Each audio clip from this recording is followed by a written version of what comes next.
My name is Neil Fagan. I'm the headmaster here at Northridge Preparatory School in Niles, Illinois. And in this video, we'll discuss the question of when to give your child a smartphone and why.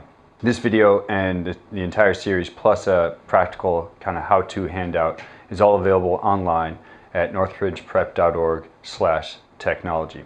Within this video, what I think I'd like to tackle is the question of when do I give my child a smartphone, when and how? And the starting point is, well, what is a smartphone? It's a tool. It's a very powerful tool. It's a supercomputer in your pocket.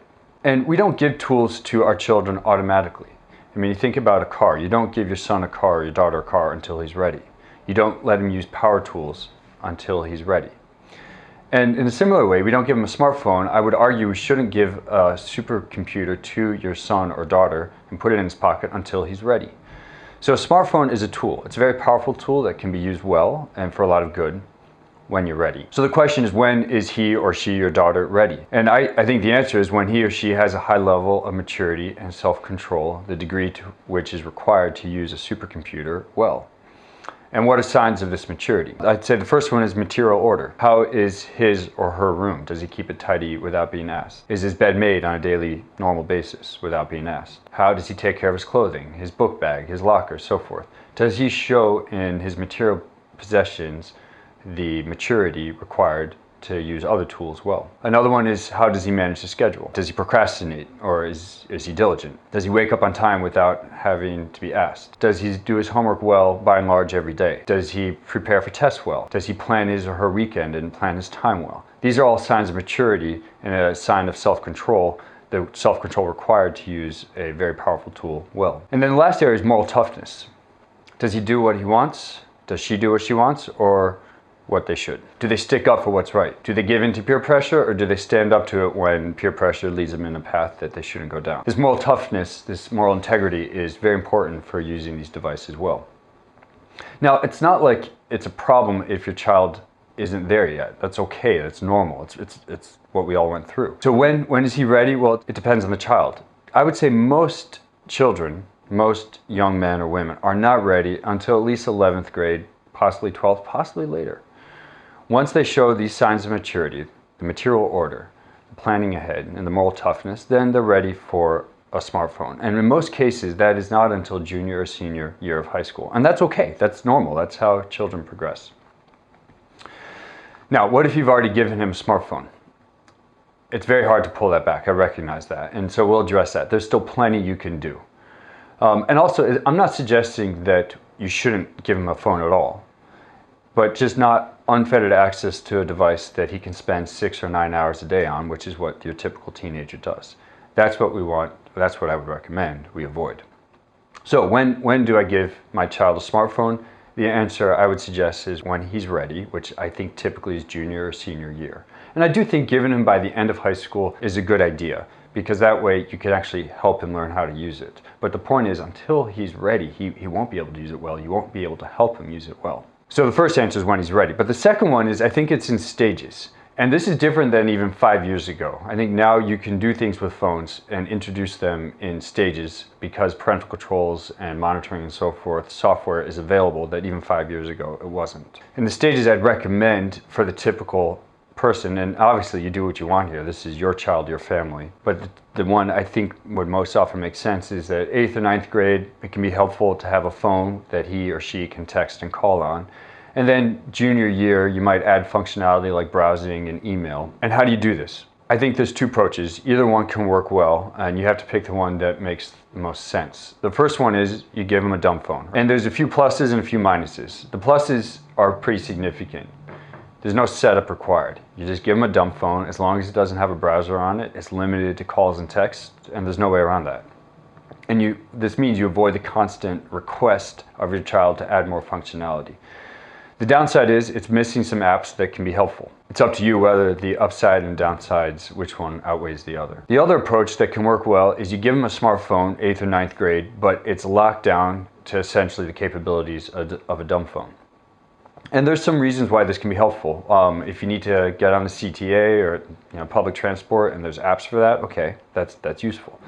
Also, you can install monitoring software to monitor his texting, and that can be helpful.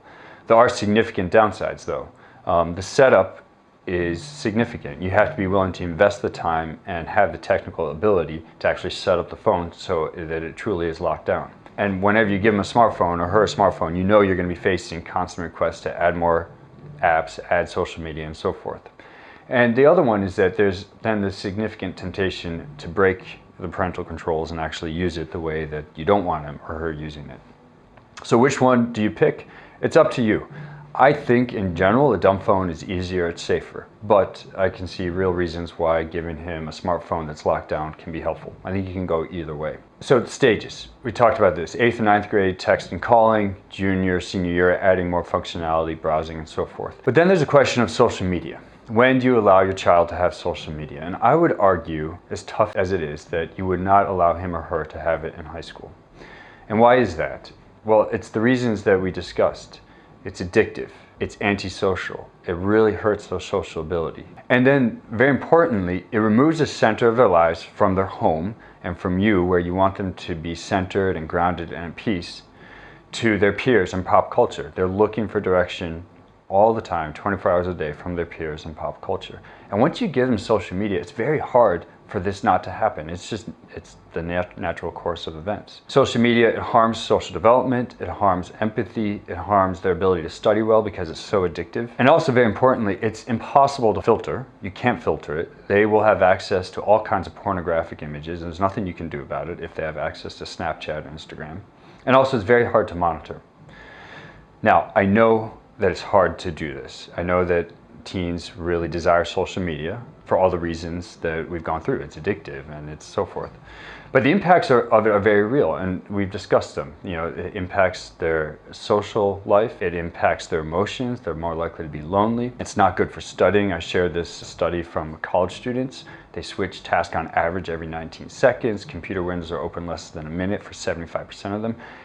These are, I think, some of the consequences that are going to happen if we give our child access to social media. This is hard. The social pressure to give your child social media is intense. I recognize that. And my hope is that as a community, we land on this approach of no social media, and that would obviously help everybody. It would remove a lot of the pressure. But even if we don't, for your own particular child, I think it's worth the effort. Now, let's say you've already given him social media. There is still a lot you can do. And I'd recommend you watch the next video where we go into more detail. But the one thing for sure I'd recommend is that you use this social media monitoring software called Bark, and you can see it on the slide here, bark.us. But do look at the next video, there's more than that. This approach I'm recommending requires a view of parenting that I think all of our parents have, but it is worth calling out. That as a parent, I am forming and building my child. And I think sometimes many parents will have this subtle assumption that as a parent, I let my child grow up. I provide the conditions, the warm, welcome environment, the food and clothing, and the nurturing, but he or she grows up and flourishes on his own. And I think it's a subtle but very important difference. And I think a healthier one is, and the one I'd recommend is that one on top, that as a parent, I'm forming and building my child. And if we have that perspective, it doesn't mean that we're controlling him. Absolutely not. He needs to be given a lot of freedom from very early on. But still, you're coaching him like a coach coaches his team, and you're building him up into being this great man or woman. That attitude towards parenting is obviously required to do this, because it is very hard, but it's worth the effort. It's worth the effort because these devices, if not introduced appropriately, have a significant impact on our children, which we don't want. Okay, in the next video, we'll now get into the details of how to set up your home and set up your child's phone. So see the next video for that.